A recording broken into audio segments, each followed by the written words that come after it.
See, folks? I told you I'd be back again. And as you can clearly see, I've got a blueprint of what I think would benefit the plant. Pipes connecting all the major cities, New York, Philly, Toronto, throw in Hamburg if you'd like, and the main connector that holds all these pipes together, that's in the Big Apple. Seeing pipes make things run quickly, and while proven to be incredibly dangerous to install, I have hired 14-year-old boys from a remote country to install them for me. Man, it's cheaper. No one in the States wants to work anymore. Heck, I mean, even I wouldn't want to install a pipe. These kids do it perfectly. You call it corrupt capitalism? I see it for what it is, Americana. See, there's a certain push I've been noticing after the Cold War that people are trying to write off capitalism or industry as bad. Industry is good. Industry benefits our society. Society is more important than individuals. If we didn't have industry, we wouldn't have individuals. When I published the false article to Forbes, I can tell you they lost millions. And when I published the true article calling Forbes out, our company and executive chairman, Mr. Fat Gold-Stuffed Fatso, got about the same amount as they had lost, which in turn is great. It means we're doing industry right. Now, I don't want you to go thinking that stealing is okay. Robbing a flat-screen TV from a Walmart isn't industry. It's a sad attempt at forgery, nothing but a petty crime. See, I told you that if you could make a business selling reused flat screens from garage sales and modify them enough so that some tech bro thinks they are the real deal, then that, my friend, is industry. It's a good place to start when you've got nothing. And my friend, it's America. Anyone can come here. Anyone can run a business. That's the beauty of our society. Anyone can be the next Buffett or J.M. Smucker. I own a confectionery company, and kids eat up my candies, and they love it. And I did that. I've been running my industry for 60 years. And this pipe idea? This is yet another idea for my company's expansion. See, if the pipes connect to the central part of New York City, because of all the sheer amount of them, people will decide, hey, what if I get out of this hellhole and decided to move over to San Fran? Oh, look, this place isn't suitable for kids. And then they see my candies located in every corner of a route. Oh, look, my kids would sure love buying candies here, and there's no pipes. Let's spoil them. The pipes take the joy out of New York City. They make our company look like the clean one. And since I have power, I can register the pipes through a different company's name. And since I have power, I can register the pipes through a different company's name. I can say Cat did it. Then my company, it'll represent the opposite of that. Instead of pipes, we have free candies for kids. And all the funding for the free candies? That's going to make New York City and Cat look bad by funding their pipes. In short, it will make them look like fools and make me look good. And you know what? It doesn't even have to make that much sense. That's industry, folks. And there's a nuclear plant off of Route 57 where I live in the summer. And they are doing the same thing as I am. It's called quad fracking. Make an ugly mess of someone's company, and then, by doing that, make yours the good guy. Because let me tell you, idiots will blindly trust good guys. I'm a good guy. I do good things for the company. That's why I'm rich. Because I know my worth. That's why kids work in fast food shops. They know their worth. Now here's a question, kids. Do you know your worth? Why? You'd be sitting on a stool on the other side of the kitchen while Papa eats and Mama cleans. Because your worth is very little. See, I'm sitting as a chairman because I'm very rich. And I don't do faulty pandering, no sugar coating, unless it's in my products. You want to be fed, kid? Freaking work, or else, because I don't tolerate or value losers. Okay. Something. Signed Forbes. Eating mouse anal glands, good for mental well-being, improves AD something. Donkey milk is the new way to improve the gut, yada yada. Forbes sponsored, made by Forbes, ... And published. Just a bunch of bullshit. Like, who's gonna believe that? Ha! See, kids, I'm being very morally bankrupt, so my savings will never... Where am I? I'm in New York City, on Wall Street, writing a piece for Forbes about industrial donkey farming and how to extract the anal glands out of premature mice. Because I know what business is lucrative and I know what kids like, and let me tell you, it's all the rage right now. Whole donkey milk with some mystery mouse meat. Kids eat it up, and they like to call it veganism.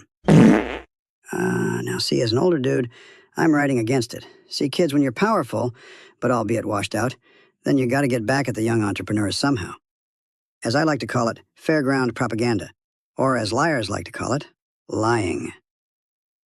I realize that there's no anal mice glands or whatever the hell I just said earlier, but I'm going to lie with faulty sources and publish this to Forbes. Then after I do, Forbes will lose money and shareholders because people will think that they're dumb stupid. But then on Chief Exec Mr. Fatso Big Butts blog, I will write a piece stealing from another talentless millennial writers on mental health or avocados and have my editor make it just different enough so it fits legal standards. Then I will publish it, and we will be seen as the truth tellers. Ain't it a brilliant plan? See, kids, that's how you make cash. It's show business as much as it is just business. Whoever's got the loudest mouth wins the lottery. Here's the scoop, folks. Chief Executive Chairman Waldo Fatson Fat, he's got me really sick. Oh, like nasty. Sitting and sleeping on my couch on a Tuesday in my flat up by Wall Street. He's doing all the good work for me, all the cashing checks. I got a sip on my lemonade. OSHA brats and activist clowns sip on their haterade. I've got a pile of cash that just got freshly farted on. This ain't the 1950s, they said. JFK's not president. Ain't the 80s. Reagan isn't the POTUS either. No. This is the 21st century, and we need a reform, I say. Checks chased to my hardest workers. It's not so much as dangerous as it is a test of strength and confidence in one's self. I have my prisoners sent to Australia. There they work on jade mines. Fetch my wife some beautiful sparkly jewels. I'm eating a hot dog, extra relish, mustard, sauerkraut, ketchup, mayonnaise, anything you can dream. It'll come true, babe. I'm too powerful for any federation, lawmaker, lawyer, authority figure, or victim player to halt my company's sales and shares.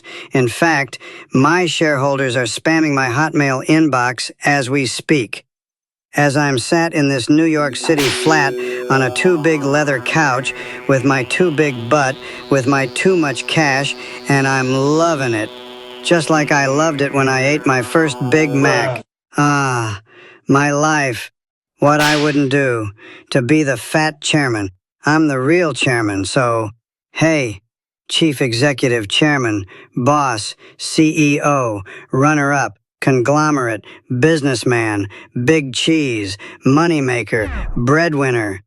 Let it be known that the fatter our bellies and receding our hairline, that the more we control people who so willingly dip their money into our stock and blow us up like a bounce house, like inflatable Berkshire Hathaway bouncing around Omaha.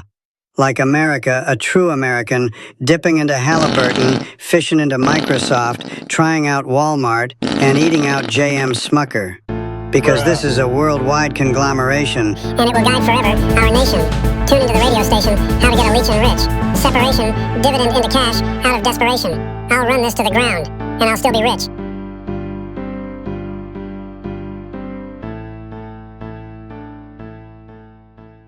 I really like cheesecake. I mean, I really like cheesecake. I said, I really like cheesecake. I love eating cheesecake. I love cheese. Cheese, cake. I once used my employee's credit card to register a Super Savers rewards card under a fake nonprofit called Cream for the Needy. And then, without remorse, I devoured at least, 600 cheesecakes in one sitting. But they were small, tiny even, bite-sized, little creamy discs of wet dairy and sugar. Not gluttonous. Not gluttonous at all. Trust me, man, they weren't as big as you'd think. It was like eating 100 cold, spongy clouds, soaked in sour milk and cheap perfume. I love white, creamy, cheese-like substances. That's why I'm such a happy, non-depressed, emotionally fulfilled person with no dark thoughts. Ever. None. Young people, they don't eat cheesecake. That's why they're depressed. They've got no serotonin, no cholesterol, no cheese fat. They're too poor for that. I've got a wheel of imported double whipped cream cheese spinning in my mini fridge right now. It's sweating. I can hear it. I love cheesecake. New York style. Philly style. Cracked on top with that weird rubbery layer of skin that jiggles when you breathe on it. Dry at the bottom, wet at the top, soggy in the center. The way Grandma made it. I would eat it all. I would buy out every cheesecake factory, demolish the walls, blend the furniture, pour it all into a vat and serve it to myself in a tub, using a hollowed-out baguette as a straw. I'd share stocks in my bakery and dairy conglomerate, just to acquire more creamy, calorie-laden, wet and wobbly, gluey, gunky, goopy cheesecake. The kind that makes your tongue feel heavy. The kind that clots in my throat. The kind that leaves a white ring of slime around my lips. Ah. A gooey, yummy in your tummy. Cheesy, heavy, creamy, sweet and tangy, sour sweet. Room temperature, half melted, gelatinous cheesecake oozing over my chest. Slapping into my belly with a moist plap. Filling my navel, sliding down my sides, sticky, warm, slightly fermented. I stuffed my face like a madman. Like a barn animal. Fork? No. I used both hands. I cupped the cheesecake. I breathed it. It's still under my nails.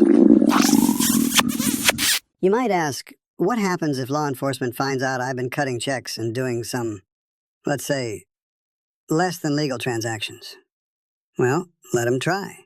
Let this welfare nation sign their own damn heads. I can't be controlled.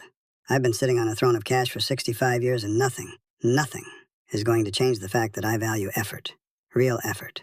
Sweat. Elbow grease. Of course, if someone refuses to work, well, I'll cut them off. That's not cruelty. That's realism. That's setting them up for the real world. In fact, when I was a boy, I had a piggy bank, and my daddy told me, look, son, you could make $5 by the end of the day doing laundry. Every day. $5. Quick. Easy. But if you put your head down and worked for 5 years, you'd have 500. Maybe more. You'd wait longer. You'd do more. But you'd get more. That's why equity doesn't work. Because people who choose to sit will never stand up for others. They just get comfortable. And once comfort becomes currency, dignity goes out the damn window. Now don't get me wrong, I still get the senior discount at McDonald's. And I cash it in. I'm a CEO, sure. Of a damn successful confectionery company, mind you. But I'm also smart. I know value. I don't believe in barring the elderly from benefits. They earned it. But trust fund kids? Trust fundies? Don't even get me started. I went to a golf course last weekend like I do every Sunday, right after I checked the Halliburton Index, the value of my Berkshire Hathaway shares, and whatever chaos Nestle's into that day. And I'm lined up for coffee, extra cream, 2 sugars, that's the way I like it. And in front of me, this little leech of a girl screaming at her father because he didn't upgrade her Tesla. Spoiled. Rotten. The entitlement on her face. Let me tell you something, these kids aren't being raised to be CEOs. They're being raised to work at Baskin-Robbins if they're lucky. If they've got smart parents, that is. But most of them don't. Most of them were raised by iPads and vegan nuggets. I was raised by fear. You gotta teach your kids like you taught yourself, through consequences. I didn't get where I am by being handed anything. I earned my Golden Corral VIP card, damn it, and I own a bread factory. I've scrubbed the flour off my own damn suit before walking into a shareholders meeting. I own stock in everything from Dairy Queen to DuPont, but I still polish my own shoes when I get the time. And what do these new guys do? They roll up in lifted Jeeps, unshaved, chugging Monster Energy, wearing hoodies like it's casual Friday at Tesla. The kids? They're born after 30. You ever trust a man who has kids after 30? I don't. Not once. Late kids mean late morals. Late morals mean weak bones. That's just biology, pal. Now, I indulge, sure. I've got a stash of Reese's in the closet. They don't get any, because if I treat them like kids, they'll act like kids. And acting like a kid, when you're 40, lands you in the YMCA. Not the boardroom, not the boss's chair, and not my chair. You gotta earn that chair. Listen, I've been sleeping on millions that could have gone to my kids. But I'd rather they make their own damn money. They won't be seeing my Halliburton dividends or my Chevron holdings until I'm long gone. And even then, they'll have to fight my estate lawyer like a gladiator in a Walmart suit. And one last thing. I stand by what I've always said. Giving kids free food is the beginning of Marxist control. Every time you see free food for all, look closer. There's always some limp-wristed college dropout in a Che Guevara shirt whispering about equity. That's when they get you. That's when the pansies take over. And before you know it, Golden Corral turns into a co-op. The chocolate fountain's got soy in it, and Baskin-Robbins is handing out pronoun badges with every scoop of Rocky Road. This is America, folks. Not everyone gets dessert. Some people gotta bake it. Whoa, whoa, whoa, that isn't very nice. Do you realize that by burning monuments of our good leaders, you're not just disrespecting history, you're setting yourself up for jail? Not hell, because personally, after hearing what gets you taken under, I don't think I'd want you in the same sonoscape as me. I like my afterlife clean, hot, and free of people who complain about capitalism while wearing North Face. You think you're sticking it to the man, buddy? I am the man. And if you think you're taking my Berkshire shares and flushing them down the woke pipeline, you better bring an army, a lawyer, and a damn good suit. Oh, whoa! I have come to let all employees know, starting by the end of a Thursday, that all checks will be delayed until further notice. Actually, until I see that work is being done adequately. America's youth has a huge problem. Can't buy a house for $200,000 because they can't work hard. Too sensitive to hear any sort of profound critique of their lackluster working job. Can't even run a hot dog stand, and somehow they blame us older folks? We've given you the platform, a ground to stand on, tucked you in bed. And when you work for our factories, it roughs you up, yes. But it also teaches kids proper values of what it is to be a North American. And to support conglomerates? All companies started somewhere. And to think we let a nation turn to laziness and not put those who can't think for themselves above the boss or the chairman. It's just wrong. There's a reason why I am where I am. And you, sir, are working in a fast food store because I, enveloped in my riches, my power, and sheer emotional intelligence, the way I see human beings, I can control them and I can milk the cash out of them. It is because people are so easy to sway. Nobody is a full human being. No, no, no. Cash on a string and a so-called individual will melt or dissolve for that. Put a kid in a gregarious situation, he will bend for his uppers. And that is how we get whatever the hell we want, as evil as you'd like to call it. I digress.